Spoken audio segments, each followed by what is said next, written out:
Uh,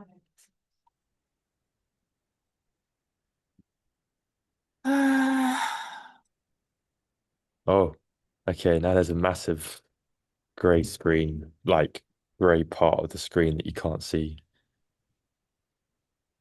is that just I what?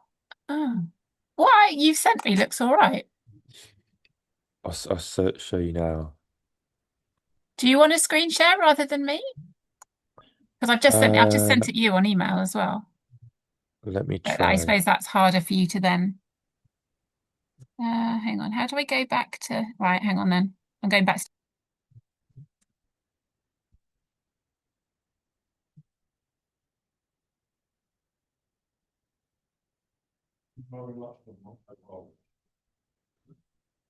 Hi, Amy.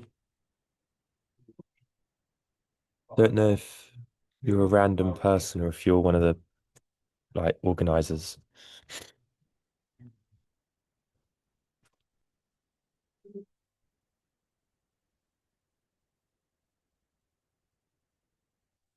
Um, this might have started, I'm guessing, not an organizer, if we were meant to be able to see. Hi, Lissa. Um, yeah, Tamasine's just sorting out some slides. So I'll explain, I don't know, where I am. Hi, everyone.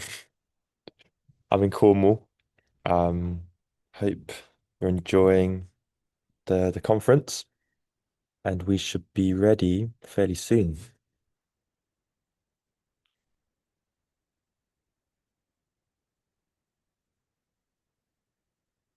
Mm,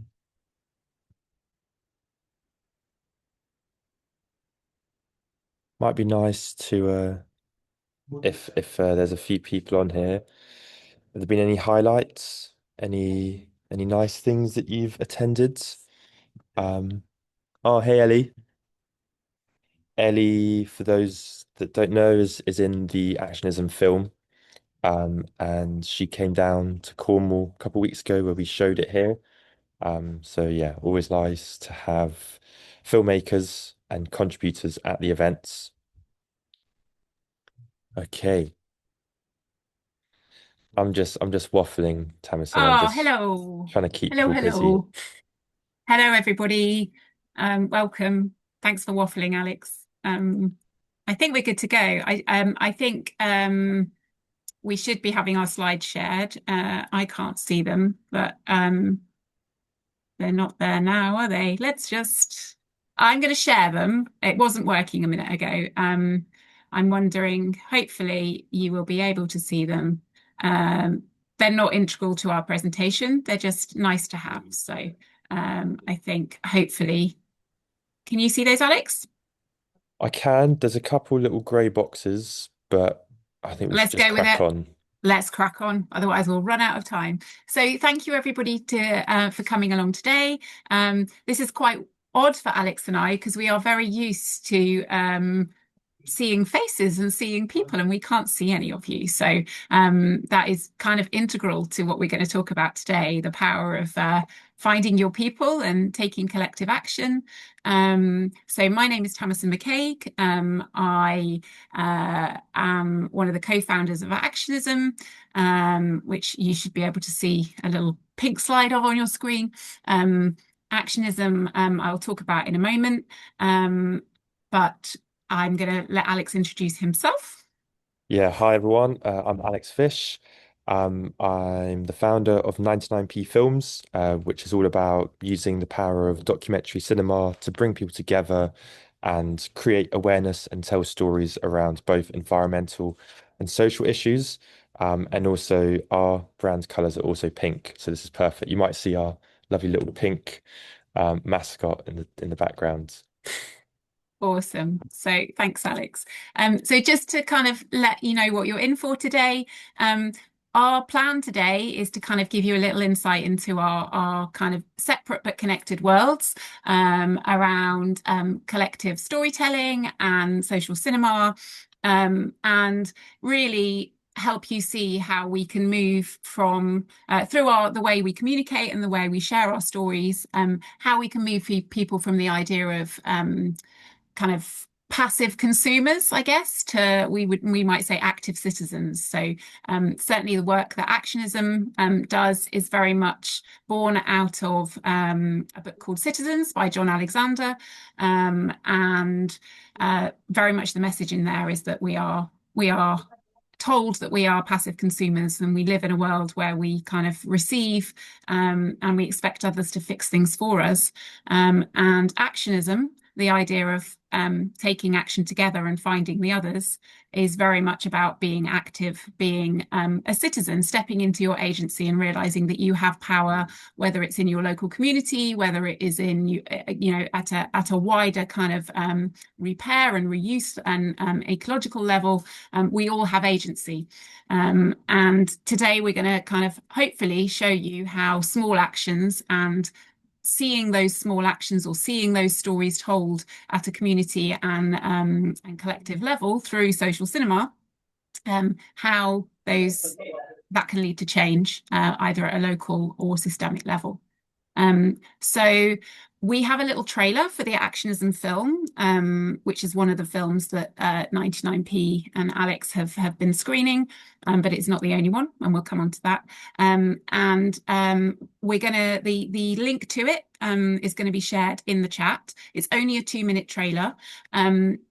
If you would like to watch that trailer, we're going to watch it together. But watch it on your screen so that you've got your sound, the best quality sound, and we'll come back in 2 minutes. I should also just say, if you have questions that you would like to ask us, if you could put those in the Q&A section, but also do feel free to use the chat and introduce yourselves to each other, or any kind of thoughts that are coming up, we would love to see them. So yeah, if you can just click on that link that should now be in the chat. I will stop sharing for a moment and then hopefully you can go and watch the trailer.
You're muted still. There's too many boxes on my screen today. So I'm hoping that's around 2 minutes and that most of you should be back with us now. So yeah, what is Actionism? So the film or the trailer for the film that you have just watched stars a young girl called Ellie, who I know is joining us on the call today, Ellie Meredith. Ellie very much came out of school as a young kind of 18-year-old feeling quite climate anxious, I think, to say the least. And she was unsure kind of what her power in the world was. And she had sort of taken part in protest, and she felt that particularly as a neurodivergent young person, that wasn't a place where she wanted to kind of to be, and where she wanted to put her energy into how she could impact the climate crisis. Um, and she read John Alexander's book, Citizens, met John, and he connected her with a couple of people who run an organization called Reaction Collective. And Reaction Collectives very much focus is very much around the outdoors, and how to kind of reinvent the outdoors industry in terms of repair and reuse for the clothing and equipment. So Ellie went off on a journey, which we documented it and made into a half an hour documentary film, where she meets lots of people who are part of Reaction Collective. Reaction Collective is now 70 or over 70 organizations who have come together. They share their kind of their skills and their expertise. They share their energy. They share each other's stories, and they're really kind of finding the power in being a collective of individuals. In many cases, they've come together to find they're much more powerful. I think Ellie there's goes off. 71 now. We've got a reaction group in Falmouth following Awesome. from the screening, which I'll share a little bit more. But yeah, 71. Amazing. Growing all the time. So Ellie goes off on this journey in the film, meets a number of members of the collective, and really realizes that what she was missing was the people who cared about things in the same way that she did. She calls them her crew, and I love that. It gives me goosebumps every time I think about it. Actionism then came out of the work that Reaction were doing, the name of the film, and a project that I was doing with John, which was trying to bring together it was called Citizen Collective, and we were bringing together people who wanted to or were already doing work in sort of communities who wanted to kind of impact bigger systemic change. And the story part of that was what really captured my imagination and my energy. My background historically was as a journalist, and then my main kind of role is as a social media strategist. So we set up a website, we have a newsletter, we run monthly calls where we kind of interview people who, at some level, are doing amazing kind of work within their communities or at a systemic level. And then we are trying to slowly grow our social kind of channels. But really, the reason why it's so odd that I can't see anybody today is the power of what we do, and what Alex does is about bringing people together and sharing the energy that we feel, and sharing our knowledge and our skills. Sometimes that is through story, but it really is about us knowing that we're not kind of alone in the actions that we're trying to take. This that you can see on your screen here is kind of the segue into why this session is about community cinema. And so I put this post up on LinkedIn maybe over 6 months ago, not long after Ocean came out, and it really resonated with kind of my network and a wider network. So I feel very much that so many of the documentary films that are kind of shared at a mainstream level, which highlight the systemic issues that the world is facing and humanity is facing, miss that chance to engage with the people who are watching them. They watch them passively, maybe in a cinema, but normally they're streaming it online. They're not connecting with anybody around the content, and they turn it off and they go back to scrolling on their phone, or they go on to do something else. They might mention it to somebody at work, but there is very little call to action beyond, in Ocean. It's kind of, we should maybe fish more sustainably, or we should buy more sustainable fish. And I think, having met Alex and learned more about 99p films, it really resonated with me that actually the way in which we're watching documentaries and we're watching those stories has such a huge impact on the power of the stories that we're telling. So over to you, Alex. Well, I know that today's all about actionism, but this is very fitting because we have just fresh off the press. We've got our Oceans poster. Um, we'll be showing the film Oceans just because it's crazy how many people still haven't seen it. And I'm just delighted that David Attenborough has, I mean, he's amazing, of course he is. But he's really he's not shied away from talking about trawling, which is one of the most catastrophic things happening to the ocean right now, along with a few others. But I'm really glad that the film focuses on that and doesn't shy away from it. And yeah, we'll do a screening about that. But kind of following from what you were saying in terms of, 99p films arose after lockdown, where we were losing that sense of community, losing the physical elements of coming together, watching, discussing, whatever else. And it was just all online streaming and just watching a depressing film on your laptop at home, and then you're left with that burden and guilt and fear. So yeah, by having people together, one, we changed the content and we actually want to show films that are inspiring, that offer kind of positive case studies, still kind of including things and the reality of where we're at. There's some lovely photos of God, what is the 99 has red eyes. So there's been tweets. It looks like a I demonic. think it's I it's over our pink background. I think that's what it okay, is. okay. It's Yeah, feeling a bit don't worry. It's Halloweeny. not a demonic ice cream cone. Um, but yeah, this gives you an example of, when we have these community feasts after the film, before the film, we have a kind of an audience-led discussion. So a big part of that is around, I was inspired by people's assemblies, and just the kind of the innateness to wanting to have a chat after watching something. And instead, you're in a cinema or you're at home, the lights go on and you're chucked out back into the world. There's no kind of processing time, there's no digestion. So our model is breathe, watch, discuss, eat. Whoever's on the slides, you're on it. Nice. And yeah, it's just kind of it's a beautiful curation that we factor into every social cinema night, and we did it for the Actionism film. Started off with a short mindful breathing exercise, watched the beautiful film that you've seen the trailer to, and then we had this kind of like big circle discussion where we had people contributing their thoughts, perspectives. We have a range of demographics, so there's not just this kind of one echo chamber, even though you do still tend to get, more like-minded or similar-minded thoughts in the room. But one way that we try to kind of dissolve that is through our pricing model. So we're called 99p because tickets start from 99p, and it just removes that financial barrier that quite often leaves certain groups out of these kind of conversations. Um, and then yeah, the food element is a direct action that we can take on the night. I think it's the easiest thing that we can do when we're talking about action. It's what we eat. We all have to eat. And all the food that we buy, we support local producers, farmers, market gardens that are growing either organically or regeneratively, where we say you're eating part of the solution because, yeah, because you are. But then there's that other element, the kind of legacy of, well, what happens next?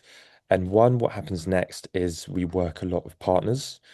So direct action groups like Reaction or like whoever it might be, the Woodland Trust for temperate rainforests or Surfers Against Sewage if it comes to marine conservation. Because then we can direct that audience that has been inspired, that wants to do something, if you have the means to do it. And sometimes you don't, sometimes family, work, and whatever else. And that's why just being there on the night and eating is already kind of enriching and nourishing enough. But if you do want to get involved, then we can kind of signpost you on to groups that do that kind of active, direct involvement.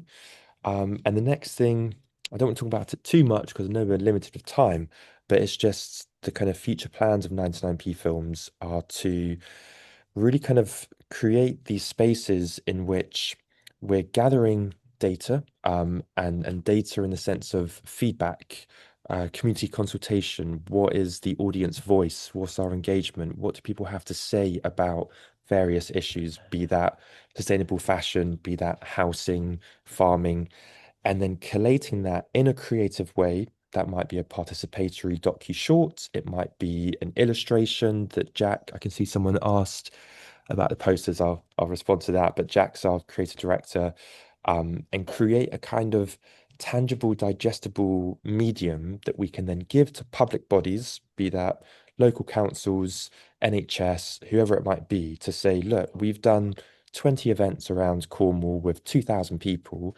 This is what they're saying about the housing situation, or this is what they're saying about sewage pollution. So that now this is the question, are they going to listen to us or not? Who knows? But at least we can say it's not an 85-page report that doesn't get read and then doesn't properly get voted on. Here's a little short, tangible, digestible medium that will hopefully lead to policy and legislation change. So that's the kind of longer term legacy that we want in terms of when we're talking about actionism. It's beautiful to see groups come together, and that's where it has to start, and it has to start local. But like, end of the day is that we need policy change, we need legislation change, because that has the wider repercussions and has the scale of making these changes that we need. Mm. Um, I can Alex, see, yeah, can I'll I let you ask jump you? on. Can I ask you, I'll ask you the questions in the chat in a moment, but can I ask you, when you talk about impact, can you tell us the story of, I think it was the Falmouth screening of Actionism, and what came out of that? You alluded to it a little bit earlier, but Yeah, so I mean, yeah, I alluded to being number 71. I mean, one of the biggest things was that it was a really engaged audience, and I'm saying this from what I've heard because sadly I was like super ill that day, so I missed it. Um, but from what everyone said is that everyone was just inspired. They wanted to do something, and a WhatsApp group was created called like Falmouth Reaction, which has then led to little other groups appearing, a group called Crafting for Causes. Just kind of people come together learning about stitching and fixing clothes and also trying to do it for a cause.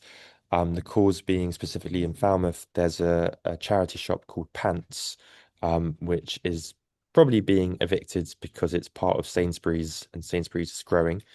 Um, it's one of those where, however much outcry or whatever, Sainsbury's owns the building. So it's one of those. It's like it's a lovely idea to try to support them, but I don't know how far that's going to go. But in terms of connecting people within Falmouth, whether it's university students, whether it's local craft makers, together to work on projects collectively and have a social experience out of it and make some friends and make some nice clothes. That was direct actions that's come from the events. There was also someone that was there that loved it and has a space in Penzance. And a couple of weeks later, we then showed it again in Penzance with their community. So it's that ripple of like someone attends, they have a discussion, they meet someone, and I think as long as we each of us in our own ways contribute to that ripple effect and I don't know, feed it and give it kind of the energy it needs, then it can only grow. thank you. And then in terms of I'm just going to stop my screen share, just so I can look at the chat. But in terms of, there's a question from Katie. So in terms of, there's lots of local initiatives that might have stories that could work, but they might need funding or money Hmm. to film and edit. Could you talk to us a little bit about kind of how you select the films, but also I know that you don't produce all of the films, but you are starting to produce more. So could you talk Yeah, a yeah. bit to that? Yeah, great question, Katie. So, yeah, that definition, we predominantly distribute other people's films. So they've already been funded in whatever ways, whether it's a crowdfunder, whether they've been sponsored by someone.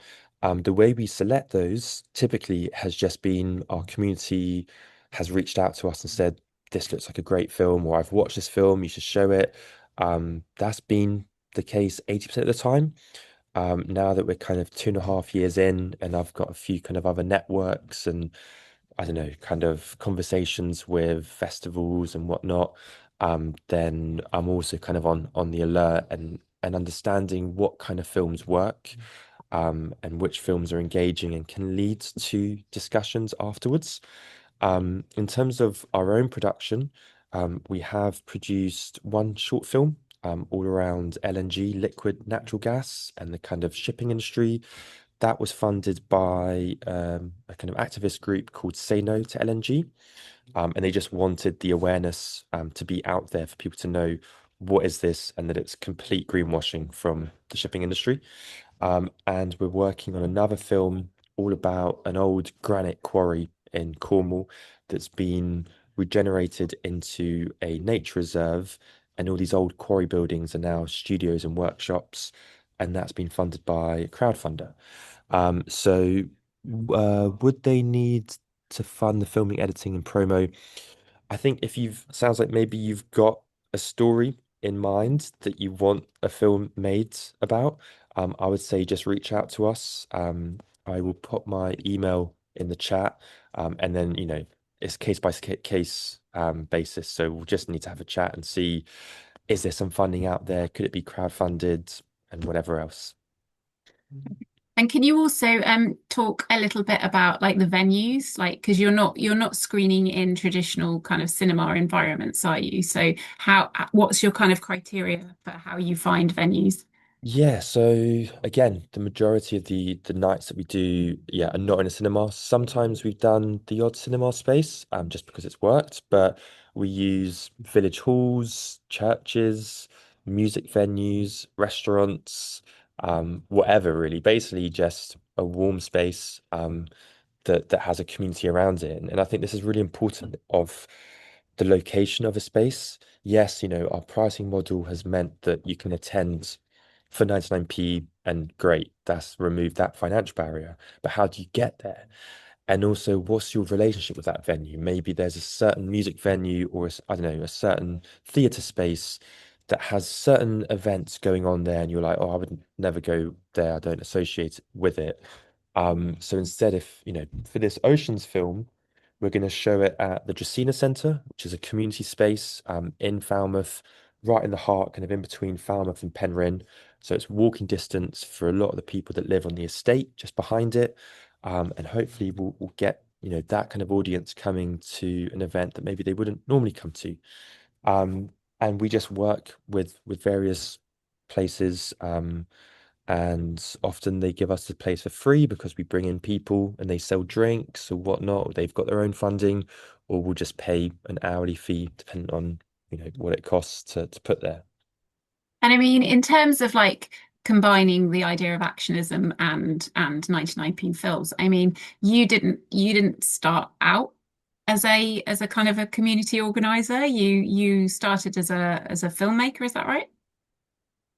Personally, Yeah. um, I mean, personally, I started out as a marine biologist, and this is where I noticed the lack of communication within the world of science, and that even as a scientist student, I was finding it difficult to understand what these old scientists were saying, let alone, the public and people that aren't like studying all these words and trying to get their head around it. So, I just felt that the medium of film was a really kind of accessible way of sharing that. And it's engaging and it's entertaining. So that then led to being, studying film and going into documentary filmmaking and just finding it crazy that people are writing scripts and creating massive production sets and getting actors to act and whatnot when we've got all these stories happening right now, that need to be told. And I still, I've been converted in understanding that narrative film has a really important role to play in telling real stories, and that it tells it in a different way. And I'm not kind of saying that they don't have a place. Um, but for our focus, we want to show just yeah, documentary films. Mm, perfect. And there's a question in the chat, but also I know this is probably the first question I asked you is like, what are your plans outside of Cornwall? Like, when can we all have 99p films where we live, please? Ye- Yeah, yeah. So the plan is, we're putting together a handbook, a guide that we're calling the Pink Print, kind of like a blueprint, that outlines the kind of the four pillars that constitute what a social cinema is, and help community groups facilitate their own 99p events. So we very quickly, even in Cornwall, we're not able to, our little team can't do everything, but the demand has surpassed our ability to hold them all. So I mean, we've got an event tomorrow, we've got an event on Friday, we've got an event on Saturday. So we want to put something together where we can then provide you with the kind of the Bible, whatever you want to call it, how to put it on, and then just yeah, have these events going on nationwide, where ideally, if we're talking about this legacy element and where's this information going, what's the kind of consultation element, if we've got even more events happening and we find a way to gather feedback from all of those, then we're not just getting voices in Cornwall, we're getting voices across the country, that rather than just local council, we can go to the government and say, this is what the nation is talking about. This is, this is the housing crisis. This is this. Um, and using the films that have solutions to say, we don't need to reinvent the wheel. Let's look at what's Denmark doing in this case. What's Uganda doing in that case? Like, there's countries all addressing these things, and it's working. Why don't we just kind of cherry pick and put it together and then implement it in this country? I know that sounds very idealistic and it's easier said than done. But yeah, I think anything's possible. Inspiring. Well, anything is possible, isn't it? If we when we come together and do it together. There's a couple of questions around like funding, and so how do you fund the work that you're doing, but also if how do you see it in terms of like the action of somebody making a donation if they wanted to donate to a cause when they've watched the film, or do you think actually like them taking an action themselves is more important? Um, so in terms of funding, the tickets, I've seen your question, Katie. So yeah, they start at 99p, but then they go up a sliding scale, and we have, a general ticket, concession ticket, but then we also have like a pay it forward ticket, a help us grow, and that tends to or is growing and is helping subsidize those 99p tickets. But we do also rely on grants. So we've just had shared prosperity funding. We're applying for national lottery. And I think at this point, any grant that is available, we want to get so that we've got that cash flow to just grow and just test and try all these crazy things that we're trying. But ideally to then reach a point where there's a revenue model where we're sustainable through the tickets, through partnerships. That's another thing. The Woodland Trust really supported us with this temperate rainforest program of films, and working with other partners or philanthropists or whoever it might be, to just keep us doing what we're doing so that we're not relying on the grant world because that's unreliable and the way things are looking, it's only getting harder. Um, Mm. I can't remember what was your second point in the question. So someone was asking, Katie was asking, do you have a donation mechanism at the screenings? So if there's a cause, I guess my provocation there or my thoughts on that would be is does donating still put us in that camp of kind of passive consumer, and we think that by making a donation that is our kind of, oh, we've done a good thing today, so I can feel better when I go to sleep tonight, or actually should we be is the idea of these community screenings that we actually want people to take an action. We want people to make a decision or a connection that is going to have lasting impact, but not beyond their kind of their donation, their finance. Yeah, I see what you're saying. And I think in terms of the past screenings, we've quite often had a kind of donation element, whether we've been doing something around Gaza and the genocide in Palestine, we had something for Medical Aid Palestine, or we've worked with Surfscape Sewage and someone was doing some fundraising. I think to kind of answer that, I think it's always good to have something there, because when you look at donating, like often people that come to the events are donating their time to some degree, or they're not donating, but giving their time. And that can be more powerful than, yeah, £10 on a whatever. But I think there's power to both that, so let's have both options available. And I think it's just the messaging. It's like if you've come to the event, we're not going to make you feel guilty or force you to now make a donation to something, because you've been at that event, you've contributed, you've had a voice, and you might then want to donate your time to some direct action thing. But equally, if there's a great project going on that could do with some funding, we'll include it on a slide or we'll include it on a newsletter so that those that do have can be like, well, you know what? Actually, I don't have the time to come to this event, but that looks great and I want to chuck some money into it. So hopefully that's answered your question. It Um, has. Thank you. and I Um, can just see, how are we doing for time? Because I thought this was we've ending got at, we've got 10 minutes. I was just going oh, to, if I may, nice. I just wanted to we've got some time for Q&As, but before we do that, so I can turn my slides off. I hang on.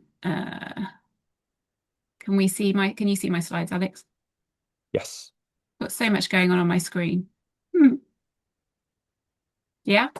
Yeah, I can see it. Okay, perfect. So, in terms of just linking back to actionism, so one of the things that we're kind of playing with at the moment is the idea of trying to communicate with people that these actions don't have to be big things. Any kind of small step or small action that you can take puts you in a mindset of realizing that you have agency and that you don't have to rely on kind of politicians or councils or kind of businesses to make the changes that you want to see, whether that's at your community level or at a kind of a climate and a systems level. We do broaden out beyond kind of just climate action.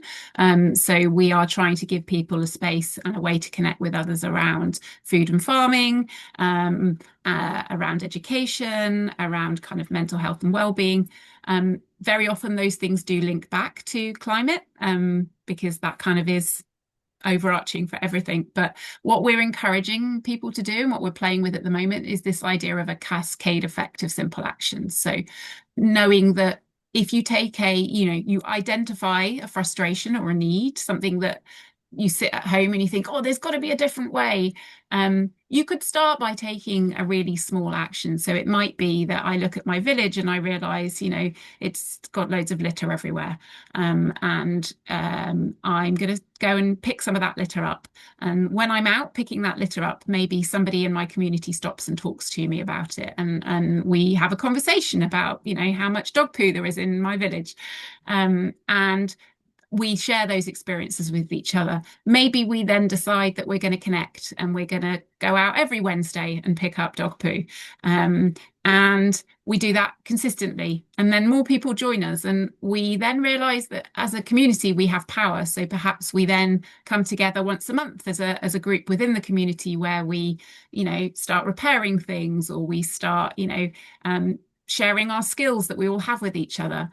And as those things start to grow and those connections start to be made, that's when we start to realize the power that we have as a community, which eventually leads to systemic change. So there's lots of examples in John's book. I don't have time to go into them now, but I would very much urge you to look up the organisation East Marsh United. So East Marsh United are based in Grimsby. They started with a similar story to what I've just told you, where they went to Billy, who set up the organisation, went to a council meeting. Everybody was very frustrated about the state of the area.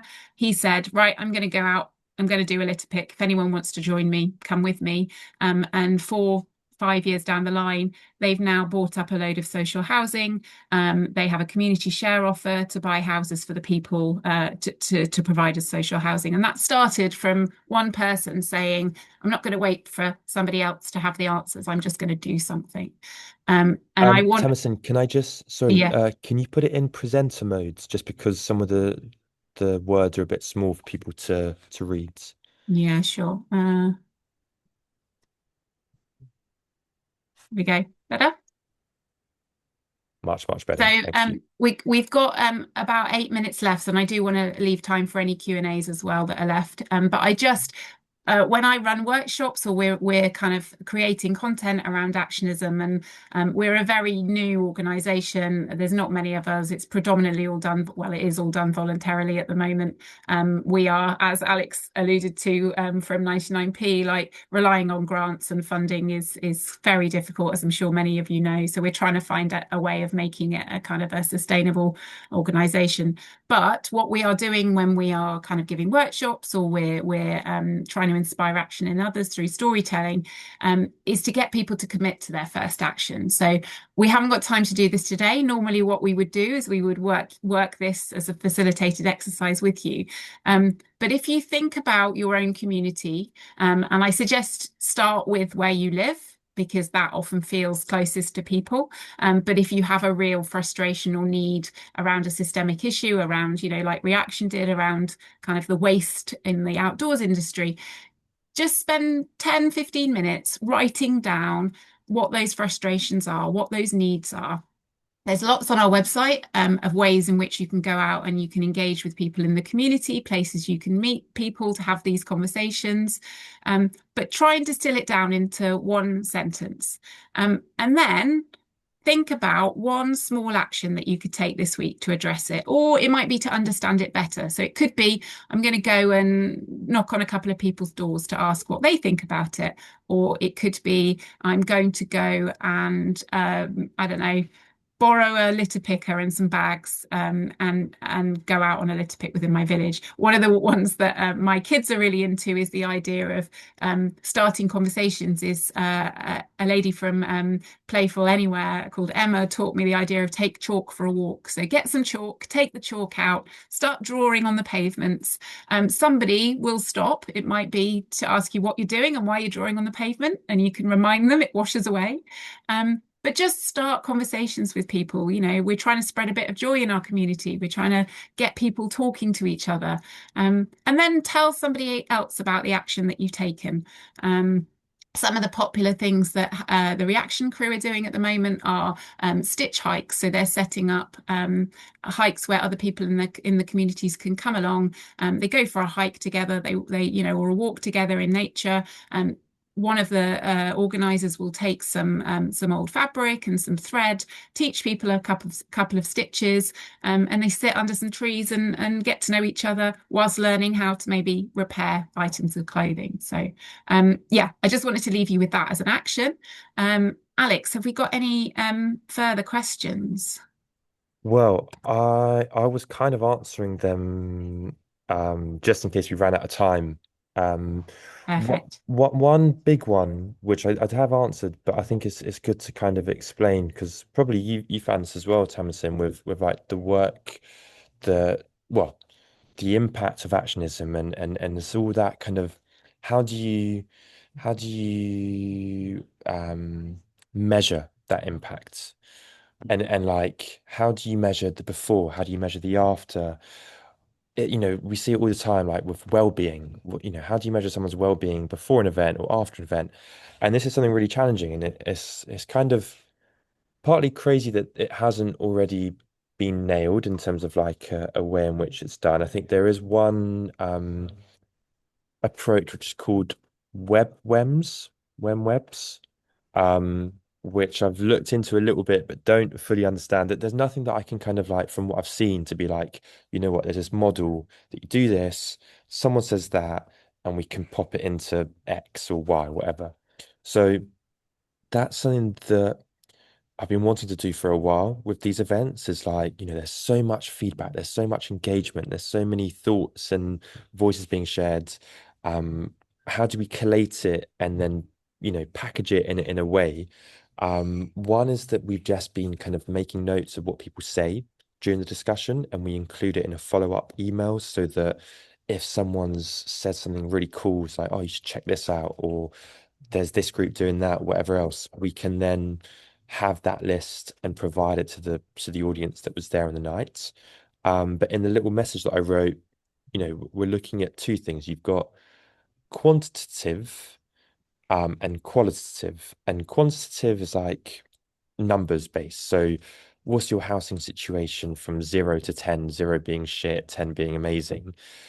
If you can put some kind of numbers to it, and if we can do it in a creative way where it's like a kind of, I don't know, you might even see here behind me, we've tried a few little experiments. One thing, do you know what stinks? That was all about Southwest water and sewage pollution.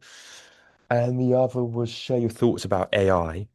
Now we've got this, but we haven't actually done anything with it. And that's, guilt on my end. But it's like, well, what do we do with it? Do we scan it and put it through some AI, ironically, software that then puts it into a model or so. I don't know. This is something that over the next few months we're going to be playing and experimenting with. And if anyone listening is like, oh, you know what, we do events or we do community consultation, and this approach is actually amazing, please reach out. 6 new messages. Hopefully that's one of them. I know there are other things. Um, and then you've got the qualitative. which is the kind of like the testimonies, the feedback, the people just sharing their thoughts and perspectives and lived experiences. And the way in which we want to do that is to go more into this kind of production element of producing our own little short films, whether it's an explorative documentary about LNG, whether it's a kind of nice, entertaining story about this quarry called Travone, or if it's these little, I'm calling them like participatory docu-shorts, that are just accounts of audiences and what they have to say, and where we can then take the quantitative data, um, in a graph or a pie chart or whatever kind of thing, but in a kind of visually, I don't know, enjoyable to look at way, illustrated, animated things that are then dropped into these participatory docu-shorts so that we can then give that to public bodies or whoever it might be of relevance to. We can give it to Southwest Water, we can give it to, I don't know, who's in charge of AI at the moment, a few mysterious names that we probably don't actually know exist. Um, and just provide them with this other option rather than just a report, a 80-page report. So that's the plan, if I'm going to answer I that question. I heard something. We're going to have to wrap up, but I heard a statement this week that somebody told me that some of the most the profession with the most blocked artists or creatives in it is academia. And I would say, Alex, that as somebody who is very creative, but also has some amazing ideas about how you can take this into kind of like the data from all of the creative work that you're doing and use that in an academic way to kind of push for systemic change. I think, yeah, I would hold you up back to that person and say, look, not all academics are creatively blocked because you're definitely straddling both, I think, at the moment, which is fantastic. Um, Thank you. I think in terms of all of our contact details should be in the resources section, and I believe an email will come round as well. I've put a link to the Actionism website. If you want to specifically, if you want to request a screening of the Actionism film, there's a form on that page I've put there. We are always looking for stories and organisations that we can feature. Fundamentally, we exist so that we can inspire others into action. So if you know of individuals, communities, groups who are doing, work in the world where they are stepping into their agency and making change for good in whatever sector, let me know. My email address is on there as well. We're both on LinkedIn too, so you can find us on there. Ish. Um, I'm not really. Can't stand Alex it. isn't on LinkedIn. Just email me, Email him. please. I'm on LinkedIn. But yeah, it's been really lovely. It's been very strange not to be able to see any of you, but also thank you very much for your energy in the chat. I hope that we've answered your questions and that we've given you an idea of the power of community cinema and actionism. And yeah, I hope that we've inspired you to go and take some actions and encourage others to. So thank you. Yeah. Thank you, everyone, and thank you, Tamasine. Yeah, hopefully hear from some of you and enjoy the rest of the festival. Thanks.